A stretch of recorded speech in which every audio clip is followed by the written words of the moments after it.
Today we got horrors on the North Korean internet. Let's get into it. Come on. By all metrics, Best Life Thrift is your everyday average TikTok user.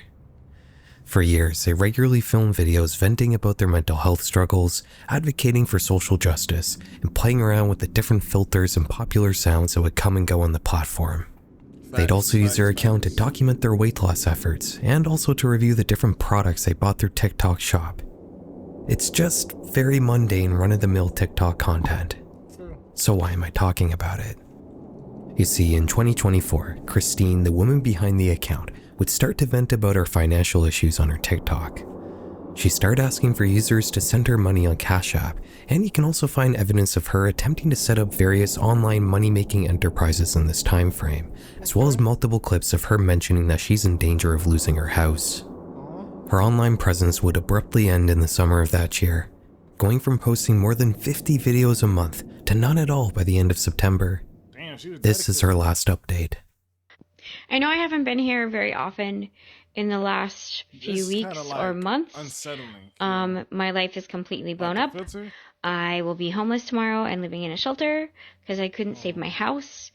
So I just wanted to say once I get to the point where I have my feet back under me again, I will be back on a regular basis. When watching something like this on a channel like mine, you're like, girl, he can't just do that. There are so many steps they have to take first before any of that happen. DM me, let's talk. Oh, damn. likely gonna have some assumptions about what happened to Christine. Maybe she fell victim to some horrible crime in the real world. Maybe she herself decided to take drastic and fatal action. But neither of those are the case. The reality here is far stranger than anything you can imagine. What do you mean? Christine Chapman would eventually be sentenced to a decade behind bars. Why, you might ask? Well, for personally helping to raise tens of millions of dollars to help fund the North Korean military's ballistic weapons program. What? I'm not joking. American woman who funneled 17 million to the North Korea sentenced to jail. What? $17 million? Do you know what you can do with $17 million? You can invest in triple that.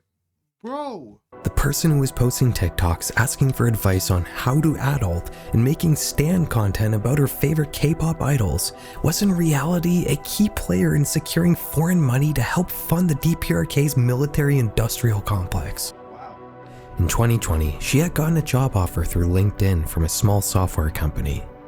She made it through the interview process and was hired to help design websites and perform various administrative IT tasks. The web design aspect of her job would slowly vanish in the months that followed, and the Was this like a sort of like cover up?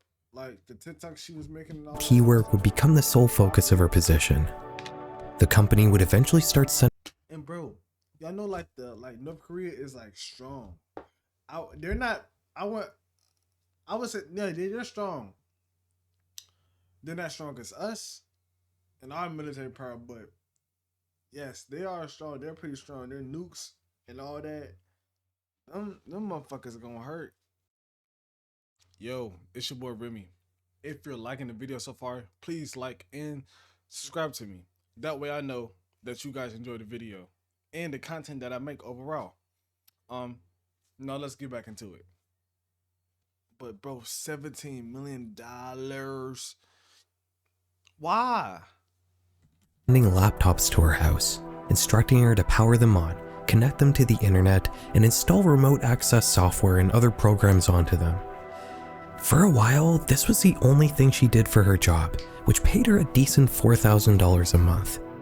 However, her responsibilities would slowly escalate as time went on. By the end of 2020, she had 40 laptops running simultaneously in her house. The company would start to ask her to ship some of these computers off to different countries, including the UAE, Russia, and most commonly of all, China.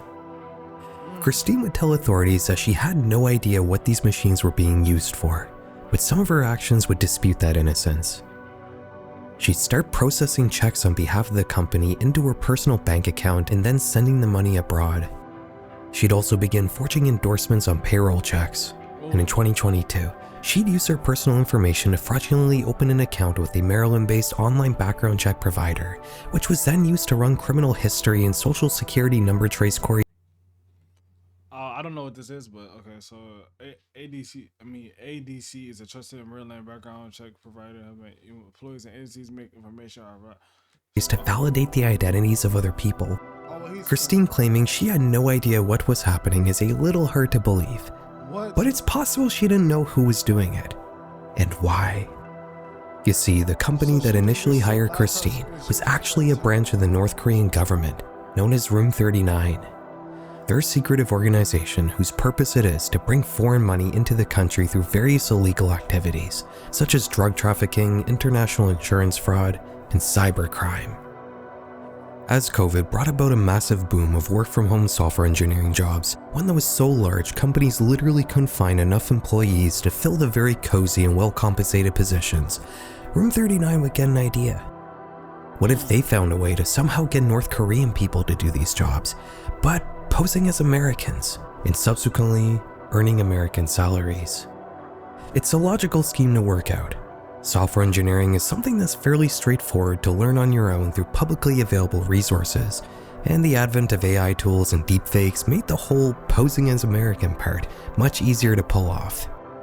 They would need somebody in the US to act as a liaison, however. It's one thing to get hired for a remote job, but the company's gonna want to send you a laptop to work from, and they'll likely also want to run some background checks. That's where Christine came in. The laptops she had at her house weren't coming from North Korea. They were coming from all the companies that had unknowingly hired North Korean workers. Her job was to get these machines in a state where they could be remotely accessed in the DPRK. She would also help to falsely verify the hundreds of stolen American identities Room 39 had been using to apply to these jobs in the first place. Once an application would get to the interview stage, a video call would be scheduled and the interview would begin just like any other. While some of these workers would use deepfake technology to change their face, many wouldn't, simply appearing as they actually are. As one of these interviews progresses, you'll notice these candidates' grasp of spoken English isn't very good, despite them all claiming to have many years of working experience in the USA. And despite that, they also seem to have no problem using sophisticated and technical language, likely because they're reading off a script to some degree. Some believe these candidates are reading responses from AI chatbots, an assumption supported by the frequent long pauses in conversation. Sometimes during these interviews, the answers these North Korean candidates would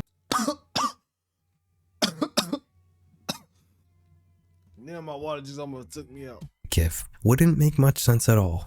You've been to Fort Myers? Yeah. Oh, nice. I heard you guys had like Hurricane Prompt Joe responds about a fake hurricane that never occurred before. This indicated he was like in Palm Beach Gardens. George recently. How was your house? Kind of how was Palm Beach?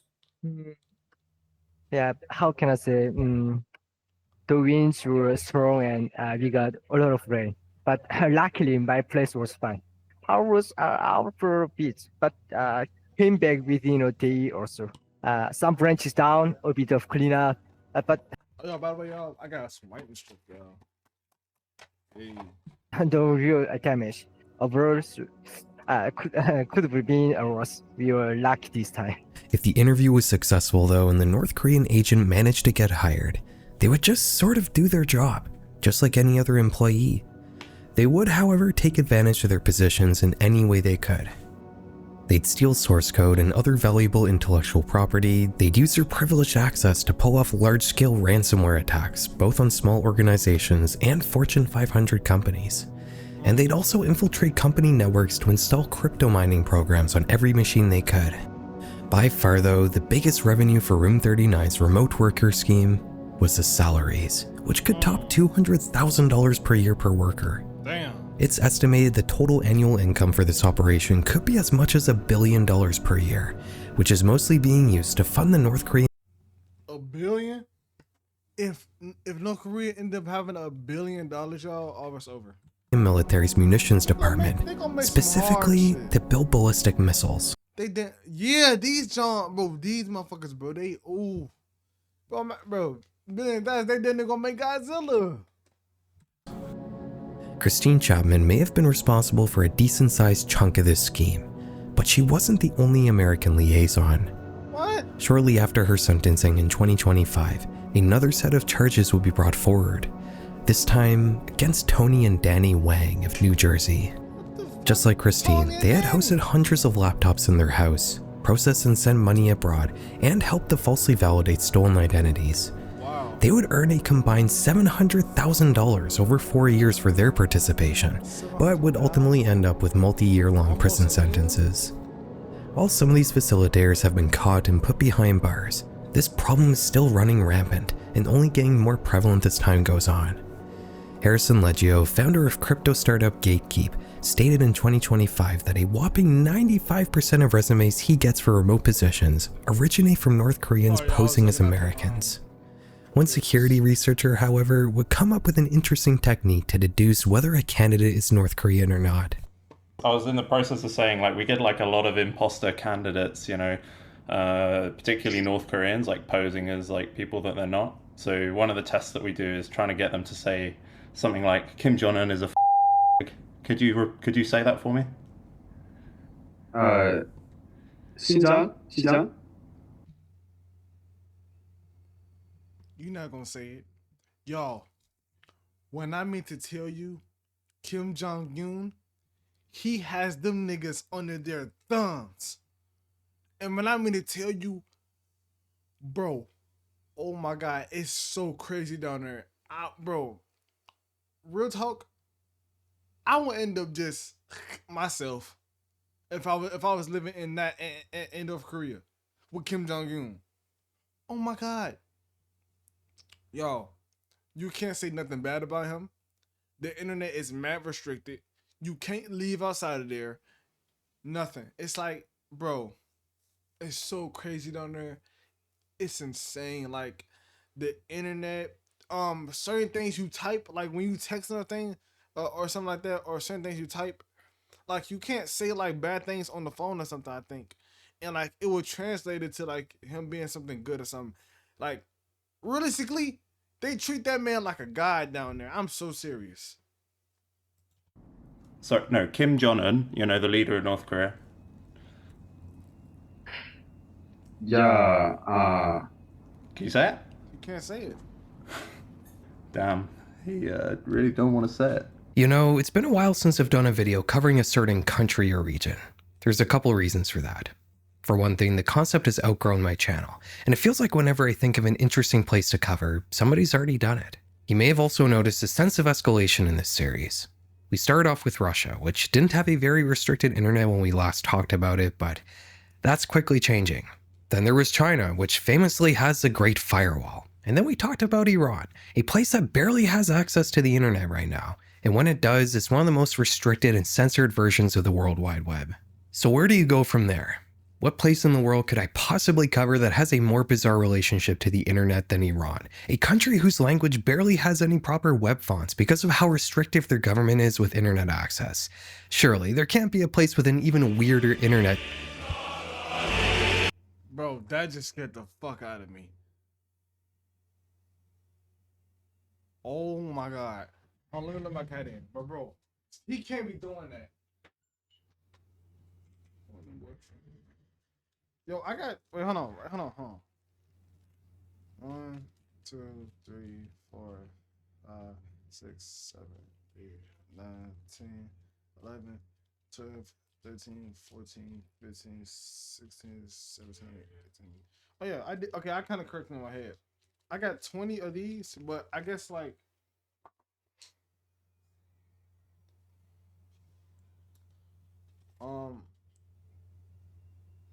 they come with 40 strips, so 20 times 2.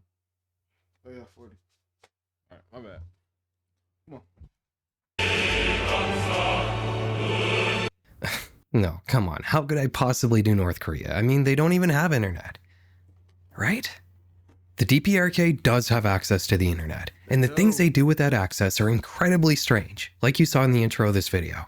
It all essentially amounts to the different escapades the government conjures up, some of which are brazenly criminal, some of which are just kind of bizarre. But before we get to another one of those, we should talk about North Korea's internal internet.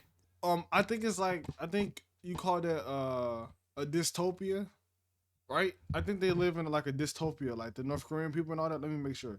Do not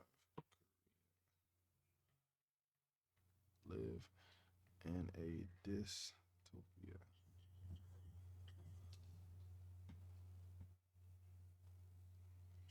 It says North Korea is widely described by experts, defectors, and human rights organizations as a real world dystopia, often characterized as a prison state. Yeah, it's a prison state, bro. Yeah, that's what I'm saying. It's a dystopia. Like, I feel so bad for them, bro. I feel so fucking bad for them. Like, it's insane how what they do to their people. The one is everyday citizens use. They may not be as ubiquitous as in other countries, but people in the DPRK do have smartphones and tablets. They need to be registered with the state in a similar fashion to getting a license to own a This right firearm here. in other countries, and it's only the upper segment of society. And, oh, y'all, right? If you want to get like any apps on your phone or like the thing that you buy, there's no iPhone. There's not one of these down here. None of this. None of this down here. None of these. They have like their own specialized like phone or tablet or whatever. When you want something new on your phone or want a game, a video game or a new app, by the way, they don't have YouTube. I think they do, or I don't know. I can't be sure. They got movies, but I think they got like Shrek and stuff, and that's it. There's not like monetized movies like we got down here in America. When you want a new like app on your phone, like all these apps. He got Angry Bird. You see Angry Bird, right? If Angry Bird wasn't right there, he wanted to get Angry Bird, he will have to go to the shop that he bought it from and get it installed on there. You can't install it yourself. That's crazy. Who has access to this sort of luxury, with only about half of the overall population having any sort of device that's capable of internet access. If you are a North Korean who manages to get their hands on a state-approved tablet or smartphone, and you happen to live in a region that has network access, then you'll be able to browse the internal North Korean internet. Kwangmyong. Originally launched nationally in the early 2000s, this service is completely disconnected from the World Wide Web, and it only hosts a total of a few thousand websites. All North Korean websites end in the .kp suffix, but most users find it easier to type the numerical IP address to access different websites rather than learning the unfamiliar Latin characters in the domain names. The sites you can find on Kwangmyong are all more or less run by the government in some way. You can find various news websites, education and science sites like digital libraries and encyclopedias, and a few different life utilities like online banking. Because Kwangmyong is disconnected from the World Wide Web, it can be hard to come across screenshots and recordings to show what this strange intranet is actually like. You more or less have to rely on snippets from North Korean television broadcasts that occasionally show it off. With that being said though, a small selection of these Kwangmyong sites are actually mirrored to the live global internet. Like Air Koryo, possibly the strangest airline website you'll ever see. You can use this portal to book flights on North Korea's national airline, but you only really have 4 airports to choose from: Shenyang and Beijing in China, Vladivostok in Russia, and of course Pyongyang, the capital of the DPRK. The site looks like it's about 20 years old, and there's this odd little emergency call graphic in the bottom right corner which contains what I assume are some phone numbers. I'm not really sure what that's about. Above that, there's a link to an online booking guide, which just leads to a blank page. In fact, almost every link on this site leads to a blank page of some sort. It's all very weird. If you do choose dates for your return flight and you attempt to book it, the site will just show you another blank screen, no matter which options you choose. There's also Tourism DPRK, a site that's meant to promote North Korean tourism. This one definitely has some quirks. I can't actually select any text or right-click anywhere for some reason.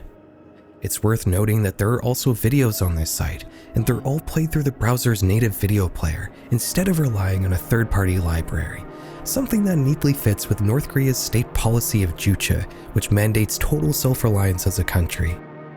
Can't say the same about the JavaScript libraries they're using though. I do get the sense that this is somewhat aimed towards Russian people, as there's a ton of videos here that show Russian tourists having a wonderful time doing different touristy activities in North Korea.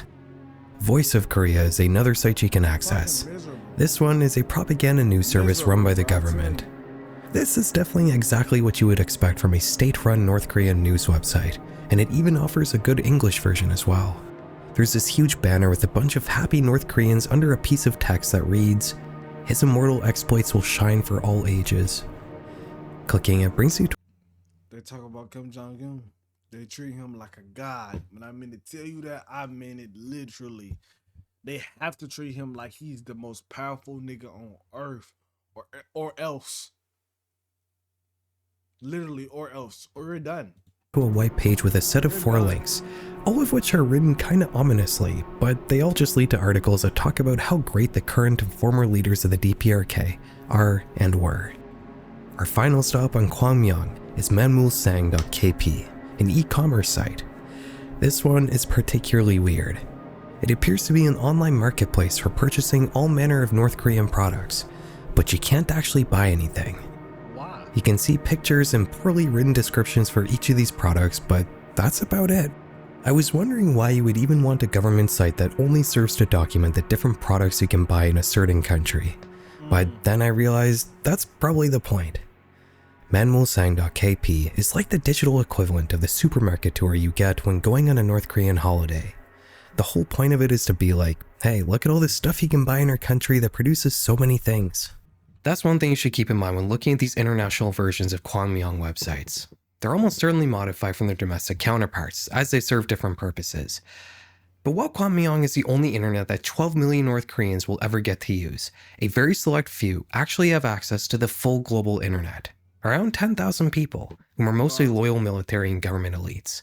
And the things this small subset of the population does with their internet access are truly weird.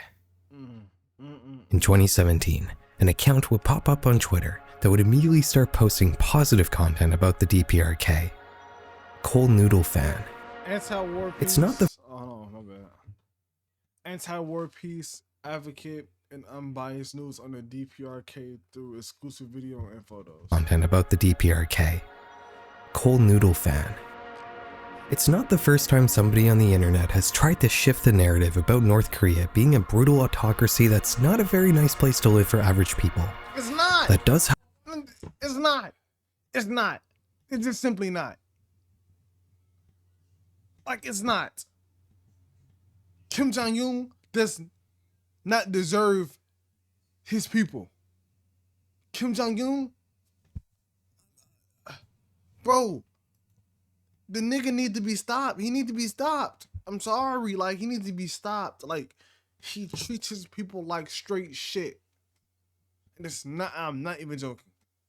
happen to be a well-documented truth, but by the very nature of it being an extreme reality, you're gonna have some dissenters who claim that it is indeed nothing more than a narrative driven by Western propaganda, especially with the DPRK standing in polar opposition to the ideals of Western nations. All over the internet, you can find communities made up of Westerners saying how everything we know about North Korea is a lie.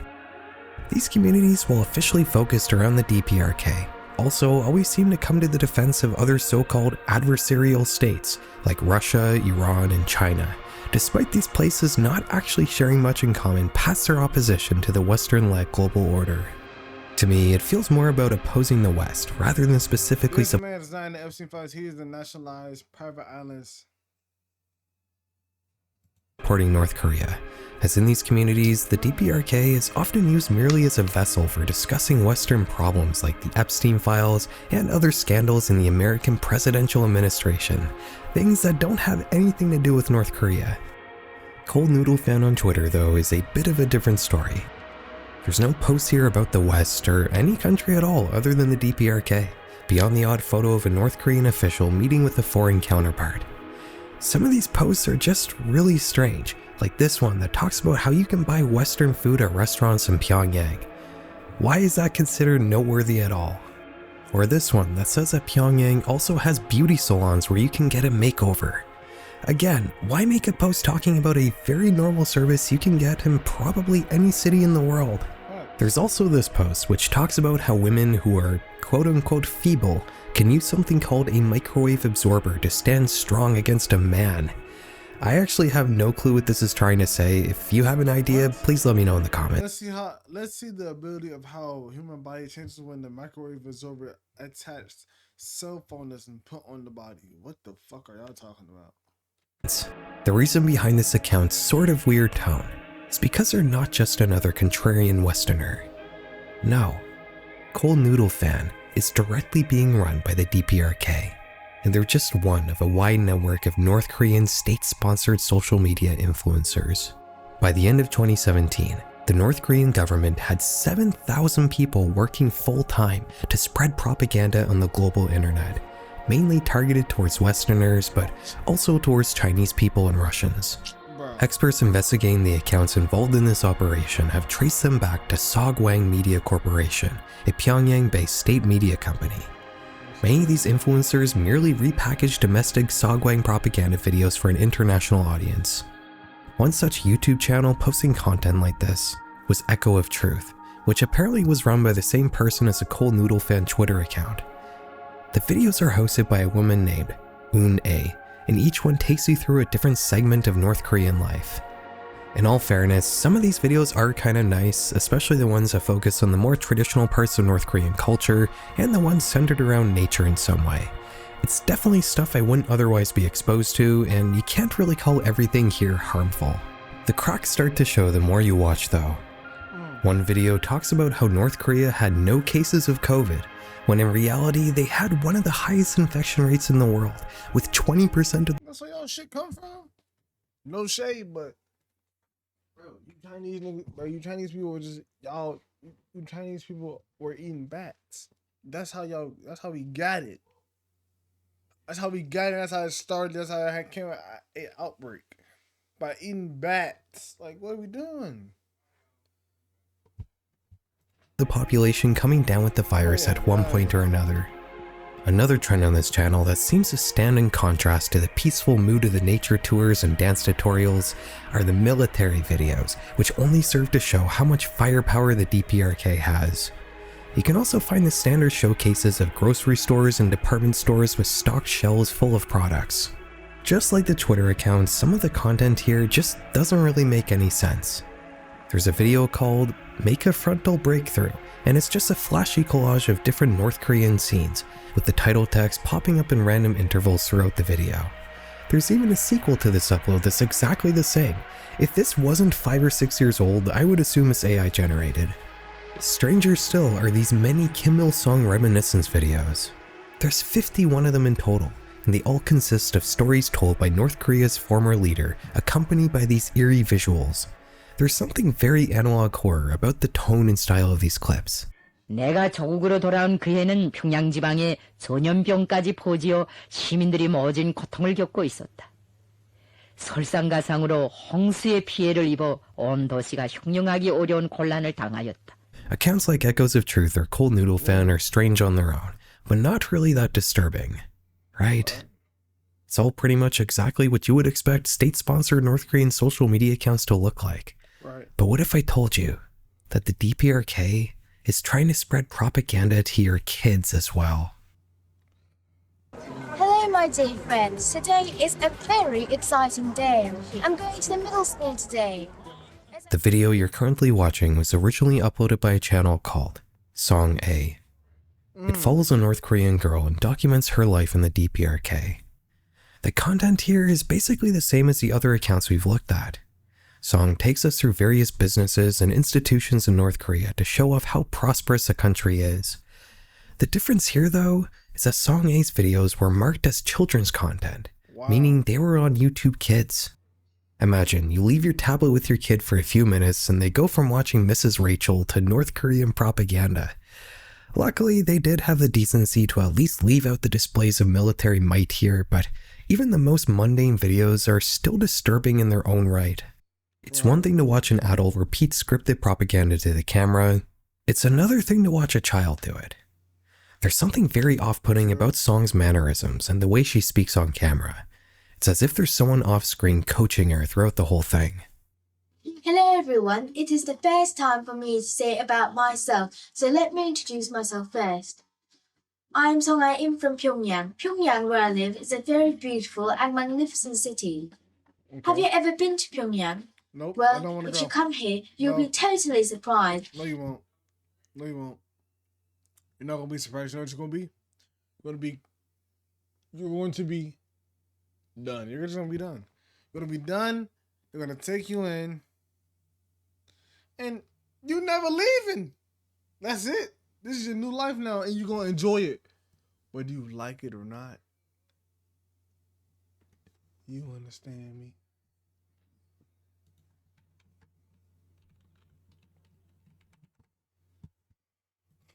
I'll tell you, man. Because literally, wherever you go, there are amusement parks. While the adult propaganda tends to focus on branding North Korea as a prosperous and bountiful country, the child propaganda seems to revolve around making North Korea seem like a very fun place for kids. Song talks about how many amusement parks there are everywhere and how many different types of candy you can buy at the store. The idea of a state wanting to specifically spread propaganda to the children of other countries without their parents knowing is horrifying, and Song A would be the catalyst for all the major social media platforms to start blocking suspected DPRK propaganda accounts. Wow. Every user we've just talked about has already been banned, but some still exist. Like Move to North Korea. This is a more recent TikTok account that spreads propaganda framed in a more modern internet manner. This account is probably the most surreal one I've seen. I mean, the fact that there's a piece of North Korean propaganda called Top 5 Wholesome Moments of Comrade Kim Jong-un is actually wild. All of these accounts serve the same purpose, to manipulate. No, you know he didn't do that. You know he didn't do that. You know what he did? He said, get these people, buy me a nice house, and let me use it. You told them around, they said, thank you, this, and blah, blah. And after that, GG's. They didn't have the house. So, you're an asshole. Like, you're a fucking asshole. You're such an asshole, bro. Remember back, y'all. Let me get something to eat real quick. Like some cereal. Real fast. Oh, guys. Oh. Hold on. I got some back. Let's go.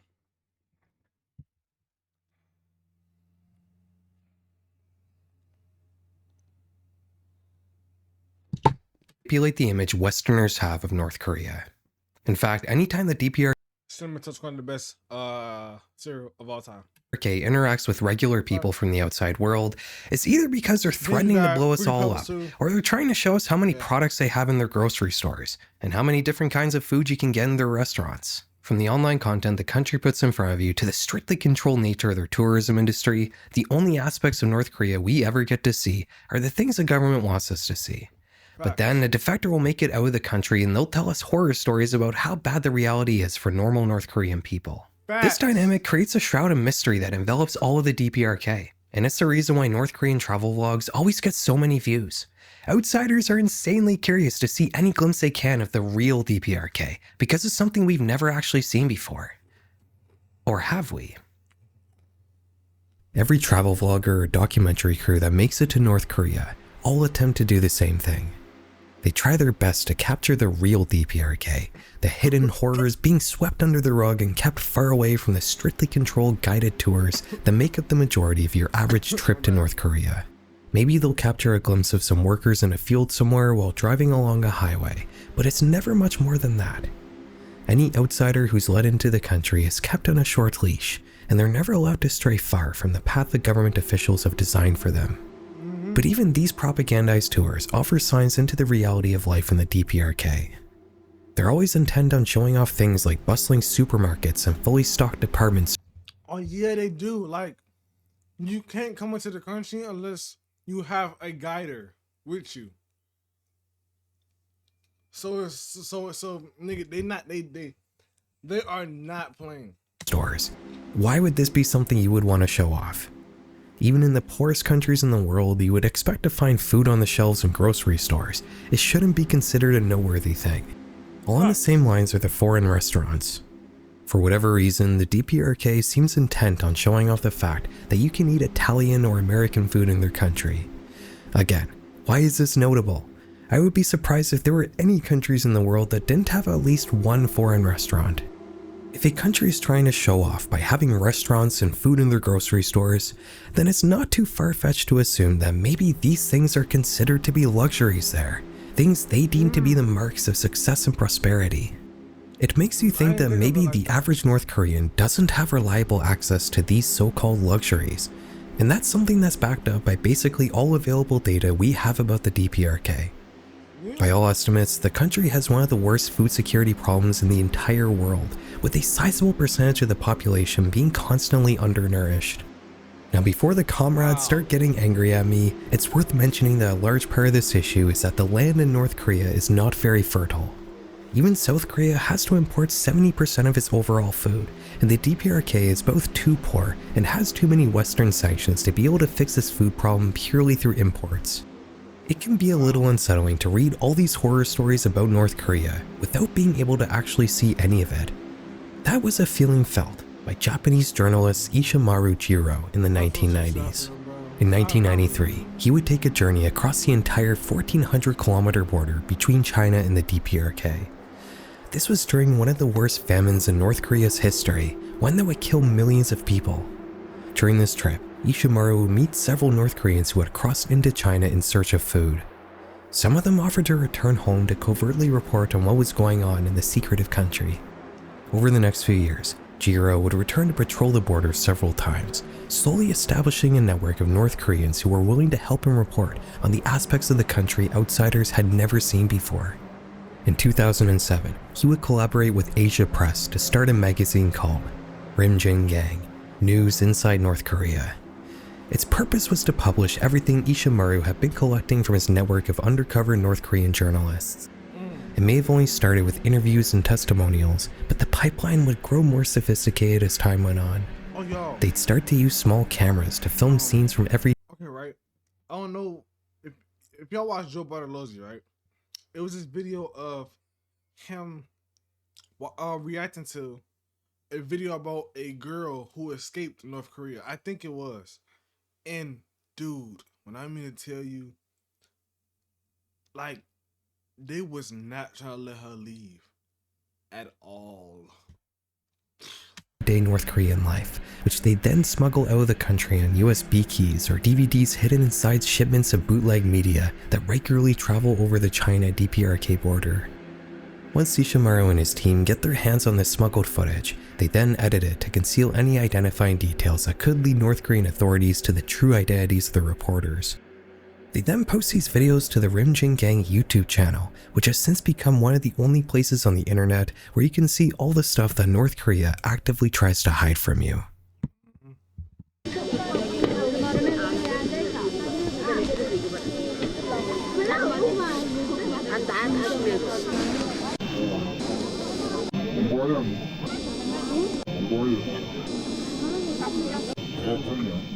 In this video, you can see children operating stalls in some improvised back alley market. It's a scene you might expect to see in sub-Saharan Africa, not a country in East Asia. This was filmed in 1998, but disturbingly, the video then cuts to 2013, a full 15 years later. But nothing appears to have changed. Unkempt children are still selling food on the dirt streets of this same market. While the government may like to show off various stores with stocked shelves, the reality is most commerce in North Korea happens in these improvised markets, which are not condoned by the administration. This upload shows one of these bazaars in Pyongyang getting cleared out by authorities. They're doing business on the street because they can't afford to pay taxes at public market. Fuck. And official.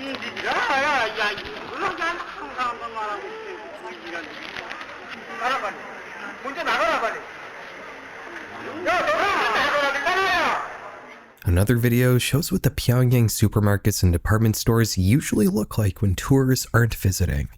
Long lines of residents can be seen snaking out the door. All of them are hoping to get their hands on what little stock the store may have today. The shelves But y'all full of stock. Fucking crazy. are still filled with products, but these are purely for show. The reporter gets told by multiple clerks that there's nothing for sale today.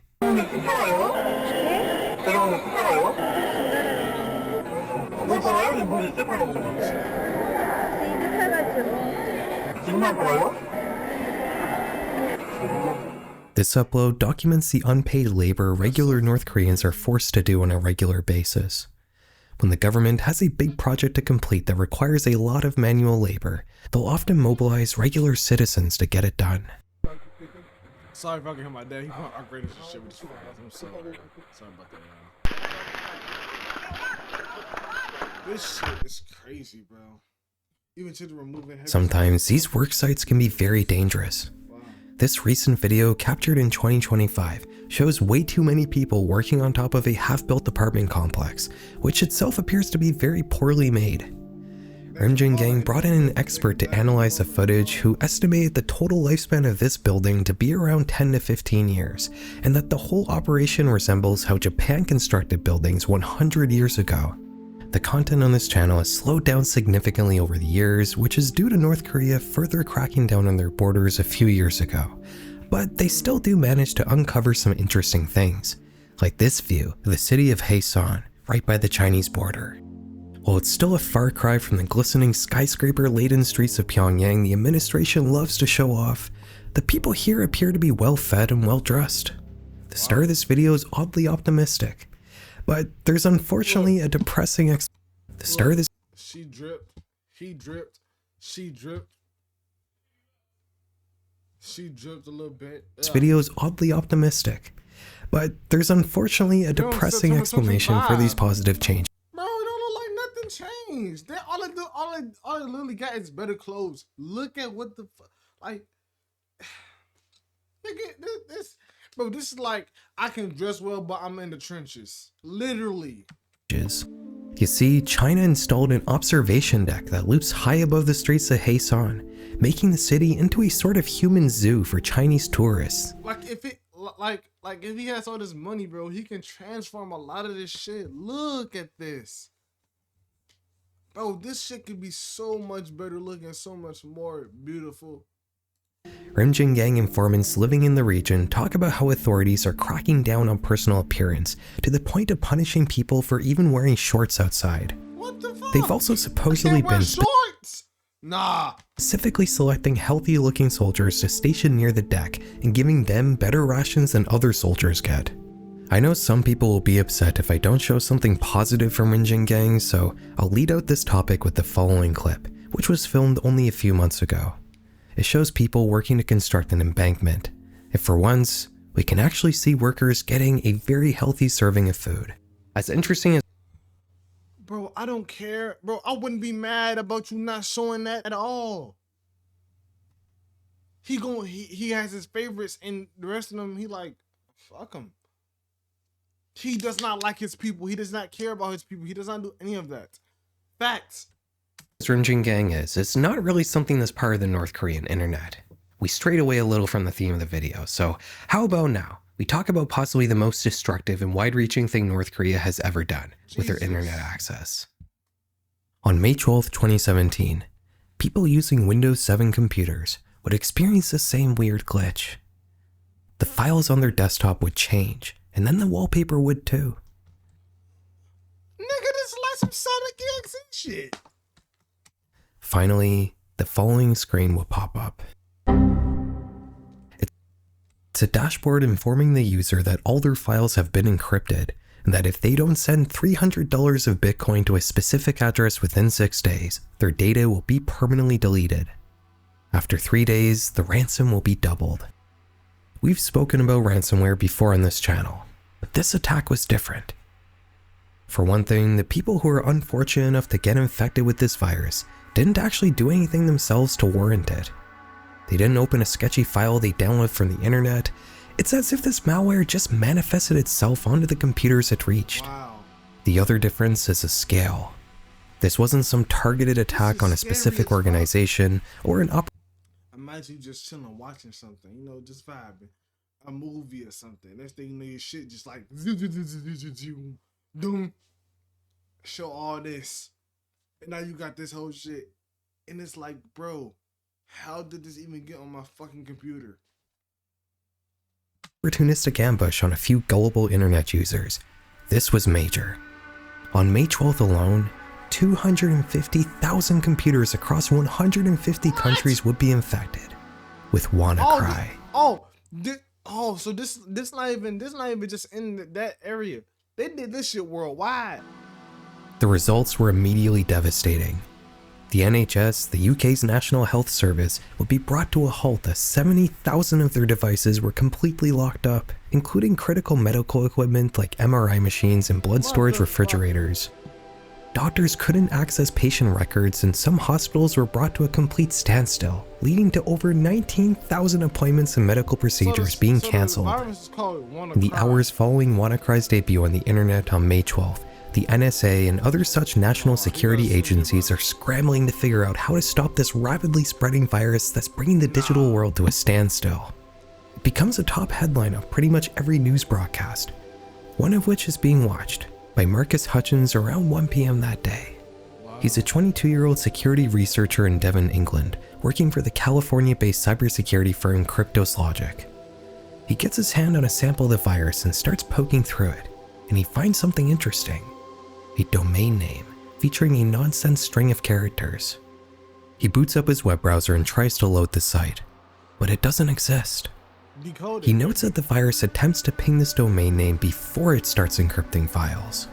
He then loads up a domain registrar and registers the website for $10. He didn't know it at the time, but Marcus had just found a hidden kill switch. As soon as this new website went online, WannaCry would stop spreading to new computers. The spread may have been stopped, but the damage that had already been inflicted hadn't been. Hold on, chat. Sorry, y'all. Hold on, Brandon. Undone. Several critical infrastructure organizations and entire segments of industrial production, such as car manufacturing, have been brought to a standstill as a result of WannaCry, with an estimated $8 billion being lost from the global economy. In the months that followed, security researchers would perform a detailed autopsy on the malware, uncovering several disturbing things. The main component of WannaCry was an exploit called Eternal Blue. This tool takes advantage of a flaw in how Windows 7 deals with the SMB protocol, which is a way to access files on a network drive.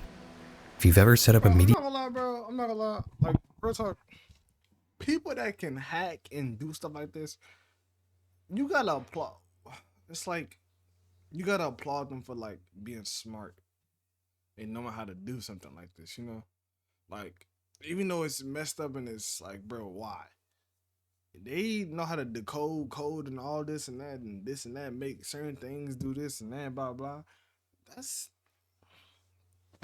hey, I don't, hey. A computer in your house, there's a decent chance you're connecting to it through SMB. Eternal Blue exploits a legacy version of SMB that had been supported on Windows since the 90s, sending a specially crafted network packet that would execute arbitrary code on a vulnerable machine. This attack vector makes Eternal Blue incredibly powerful. You can get full control of a computer simply by connecting to it through SMB. This is how WannaCry spread so quickly. It was all automatic. Once a computer was infected, it would scan for other vulnerable computers and then upload itself onto those machines. That's not the disturbing part though. The unsettling thing about WannaCry was that Eternal Blue had been an exploit developed by the American government. In 2011, the NSA's Equation Group, a unit made up of cyber offensive operatives, would discover the SMB vulnerability in Windows. Normally, when such a critical vulnerability is found, Man, bro, see, it's even our own government. Like, they use shit to use against us. the standard practice is to file a CVE and inform the affected organization so they can patch it quickly. The NSA didn't do this. Instead, they weaponized the vulnerability and developed Eternal Blue, and then kept it secret for 5 years. What they were intending to do with it, I'm not sure, and I'm not sure I want to know, but in any event, a Russian hacker group known as the Shadow Brokers would manage to hack their way into the NSA and get their hands on the exploit, which was then sold off to whomever was willing to pay the right price in 2016. One organization that then got the exploit was none other than the Lazarus Group. This is North Korea's elite cybercrime unit. They've been responsible for several other high-profile attacks over the years, like 2014's Sony Pictures hack, which was a retaliation over the release of the movie The Interview, which makes fun of the North Korean regime. They'd also managed to steal $100 million by hacking the Bank of Bangladesh in 2016. But WannaCry was looking to be their biggest scheme of all, at least until Marcus Hutchins got involved. You see, before it starts locking up files, WannaCry first tries to ping this nonsense website. It does this to see if it's running in a virtual environment or not, in an attempt to stop people from studying it. If it's able to successfully ping this non-existent website, then it assumes it's not running on a real computer and then it self-destructs. When Hutchins registered the domain for real, the thousands of computers attempting to ping the website suddenly started getting a positive response back, fully stopping the virus from spreading to new computers. Authorities would be swift to tell the general public not to send any money to the listed Bitcoin address, as this had not resulted in anybody regaining access to their files. Through this efficient PR and the hidden kill switch being activated, the virus would only manage to rake in around $140,000 for the Lazarus Group, a paltry sum when considering how destructive the malware truly was. The Lazarus Group is still active to this day. Its known members all have FBI warrants for their arrest. These days, You know what's gonna happen when they catch these, when they catch them, right? And when they get them in their hands. Oh my God, it's over, bro. If you on the FBI wanted list, oh, it's over. But they gonna do all type of things to you, and you not gonna like it. they mostly seem to target cryptocurrency platforms as they seem to be the most lucrative attacks to pull off. I want to end this video by showing you one of my favorite pieces of media to come out of North Korea. When French photographer Eric Laforgue visited the country in 2008, he decided to bring a Polaroid camera with him. North Koreans had never seen a camera capable of instantly printing photographs before. And at the time, using cameras to take photos of friends and family was not a common thing in the country. As a result, a lot of North Koreans that Eric encountered jumped at the chance to get a printed photo of themselves to take home. Eric would always take 2 photos, one to give to the subject and one to keep for himself. He'd publish these pictures to his website when he got home, and the end result is the most human side of North Korea I've ever seen. Yeah. For once, we're seeing North Korean people not thinking about putting forth the right image for the regime and just acting naturally, posing for a photograph just like anyone else would. When you think about North Korea, you only really think of the regime, not the 26 million individuals that live within it. All of them have their own thoughts and motivations just like you or me. Many of them repeat the propaganda they've been taught, but they're also just doing what they have to survive. It's not just a country full of brainwashed robots only doing military marches. It's a place where people live, sleep, eat, get married, have children, and celebrate holidays. There's no doubt that the regime that rules over them is undeniably cruel. But it can be easy to forget that the vast majority of people in North Korea are just regular people trapped in the machine. And nothing illustrates that more than Eric Laforgue's Polaroids. Anyways, guys, thank you very much for making it to the end of the video. Consider subscribing if you want YouTube to recommend you more content like this. And I'll catch you in the next one. Have a good night. All right, that was my boy. Pharaoh McGurr. Why I'm not subscribed to you? What the fuck? I thought I was. Okay. No, I am. Okay. Well, that concludes the video for today. If you like this sort of content, once again, please leave a like and make sure you subscribe to me. You guys help me every day by achieving my goal. If you like and subscribe and comment, that way it can get pushed out to more people and we can get new members. Thank you so much for supporting me. I really appreciate it. This is something that I want to do for a long time. Thank you and have a good and blessed day. Peace.